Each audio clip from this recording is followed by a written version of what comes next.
Hello, good morning students. So in your first audio video lesson of physics chapter 1 for class 7, I have already explained the first part of your chapter 1. Now the remaining portion I am going to discuss. Now next thing what we have in our portion, measurement of volume of liquids. So, the volume of liquid is generally measured in liter and its submultiple means smaller part is measured in millimeter, or in symbol you can say ml. So, volume of liquid is generally measured in liter, or in symbol you can write it L, and submultiple, for submultiple you can write how to measure in millimeter, or you can write in symbol ml. And you already know that 1 liter equal to 1000 ml. Now 1 liter equal to 1000 ml, and we can say also 1000 cc, or cc it is known as cubic centimeter, or in symbol you can write centimeter cube. So 1 meter cube equal to 1000 liter.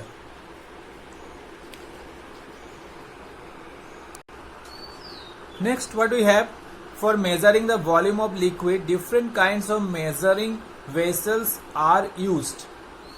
So measuring vessels are used. In our book, the picture has given for measurement different type of vessels. This one is a picture of measuring cylinder. Scales has mark had already given 0 to 100 ml. Then this one called measuring flux. Its capacity is 250 ml. Then pipette 25 ml, and then next burette, that is 0 ml to 50 ml. That is 0 ml to 50 ml. Now to find the volume of a liquid, it is poured in the graduated cylinder. The volume of liquid is read from the label. So if you want to measure the volume of any liquid, we have to pour the liquid in the particular vessel and already marked. So through the marking we can find out the measurement. So in case of liquids which wet the side of the graduated cylinder, such as water, alcohol, etc., the label of concave, it is shown in the picture. So it is picture already given. So how to get the measurement for concave surface, we have to measure this way, and for convex surface we have to measure this way. Please understand the things very well. So that's why it is given. In case of liquid which wet the side of the graduated cylinder, for example water, alcohol, the label is concave.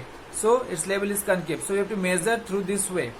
But some liquids like mercury do not wet the side of the graduated cylinder. So they form convex surface.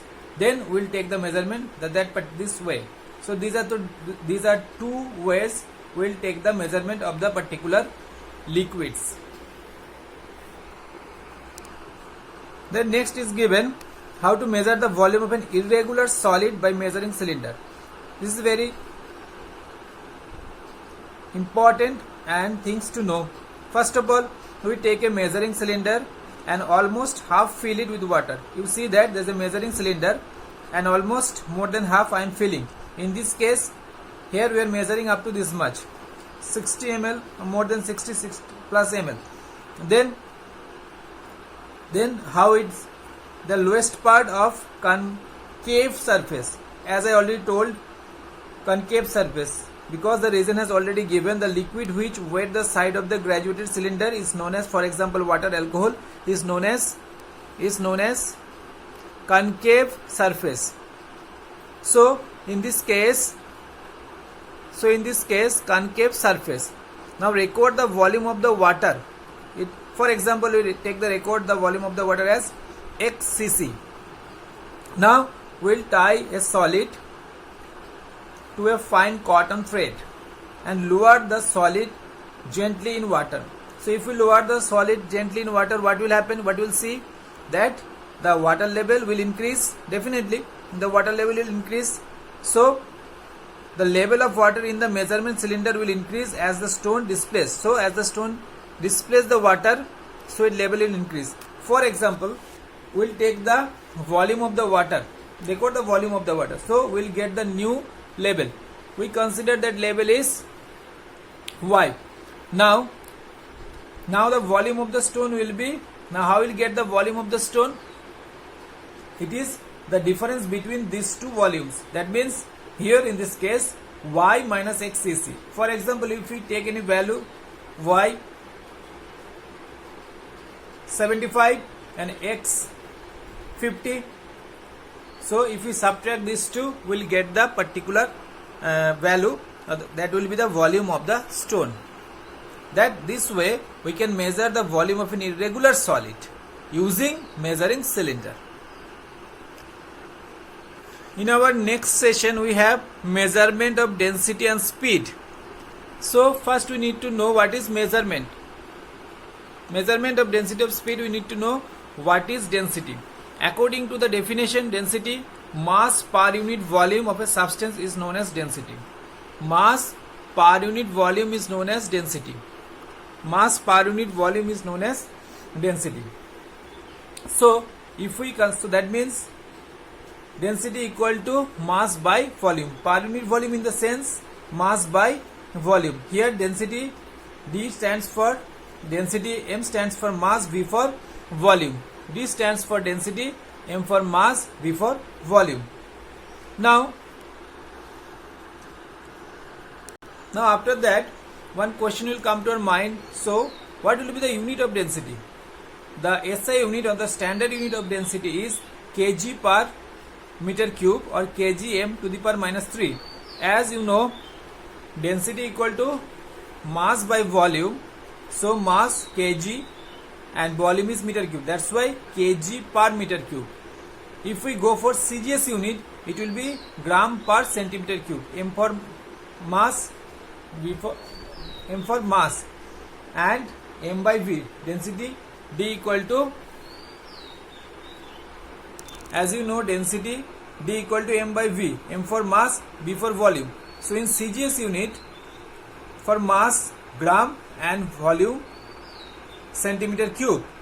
So gram per centimeter cube, or you can say kg per meter cube. So that's why it is called in CGS system gram per centimeter cube and kg per meter cube.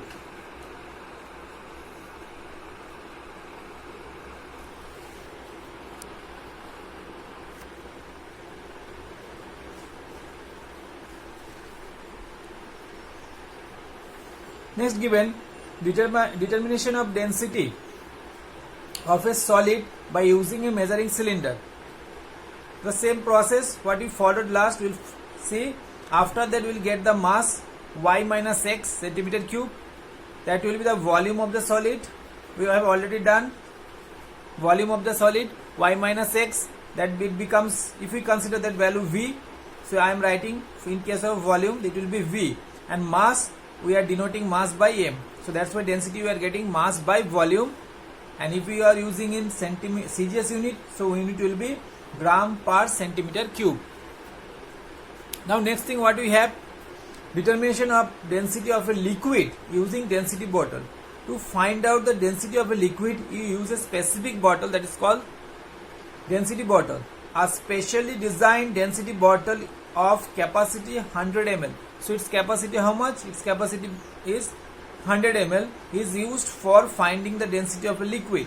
So this particular bottle specially designed to find the capacity, to find the density of liquid, and this bottle is well known as density bottle, and its capacity is 100 ml. It is a small glass bottle having a close fitting ground glass stopper at its neck. The stopper has a small capillary tube. When the bottle is completely filled with some liquid, and the stopper is inserted, then the excess liquid is raised up through the capillary tube and comes out. This ensures that the bottle contains equal volume of liquid. That means the excess amount of water will be raised up, and the bottle ensures that it contains the equal volume of liquid when it is filled with different liquid.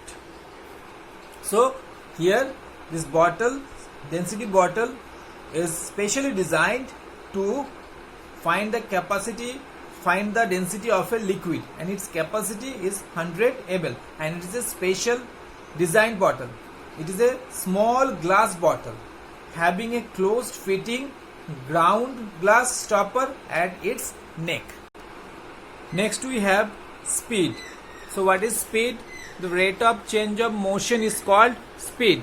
The rate of change of motion is called speed. So speed can be found by dividing the distance covered by the time by which the distance is covered. So what is speed? Speed stands for distance covered by an object and the time in which the distance is covered by the object. So distance, in short we can say speed equal to distance by time taken, we can say. So rate of change of motion. So rate of change of motion. So that means speed we can say distance covered by time taken. So here if we consider S as the distance covered, so distance is as the distance covered in time t, and speed we can define it with a V notation, with the notation V, then V equal to S by T. Here V stands for speed, S stands for distance, and T stands for time. Now what is the unit of speed? Unit of speed, if we consider SI unit or standard international system, the unit will be distance unit, as we know that meter, and T for time it will be second. So meter per second we can say, or meter second minus 1. So the standard unit of speed is meter per second. And in your previous class in mathematics, I think you have learned 1 kilometer per hour equal to 5 by 18 meter per second, or reversely 1 meter per second equal to 18 by 5 kilometer per hour. So these two deductions are also important to know. So next what we have, kinds of speed. Speed has two kinds, we can say here in this case two kinds of speed will get: uniform speed and non-uniform or variable speed. So what is the basic difference these two? What is the basic difference these two? So what is the basic difference these two? In uniform speed, body covers equal distance in equal interval of time. In this picture you can see that this particular car covers equal distance in equal interval of time. Here 4 to 5, 5 to 6. Time interval is equal, here distance also equal, 30 kilometer, 30 kilometer. So that's why it is called uniform. That means body covers equal distance in equal interval of time. So here interval of time is also same, 4 to 5, 5 to 6. And here distance also same, 30 kilometer, 30 kilometer. But in case of non-uniform speed or variable speed, body covers unequal distance in equal interval of time. Unequal distance. See here in this case, in our example, here the time interval is same, 6 to 7 1 hour, 7 to 8 1 hour, 8 to 9 1 hour. So the time interval is same, equal interval of time, but the distance varies. Here 40 kilometer, here 20 kilometer, here 30 kilometer. So here time interval is same, but the body covers unequal distance. That's why it is called non-uniform speed or variable speed. Now in case of variable speed, when body covers with a non-uniform speed, we can calculate the average speed. Here we can calculate the average speed. How? By adding total distance by time taken. So in this case here total distance is 40 kilometer, 20 kilometer, 30 kilometer. If we add, so it becomes 90 kilometer. And what is the time it has taken? Time is 3 hours. So if we divide, we'll get the average speed. So if we divide, we'll get the average speed. So average speed equal to total distance covered by total time taken. So here in this case 90 kilometer by 3 hours. That's so 30 kilometer per hour. So kilometer per hour, you know, this unit in SI system. So students, these are the summary and explanation of the chapter. You go through the chapter very well. Try to go through all the concepts. If you have any doubt, any query, please inform me. And regarding your exam, please prepare well. Thank you very much.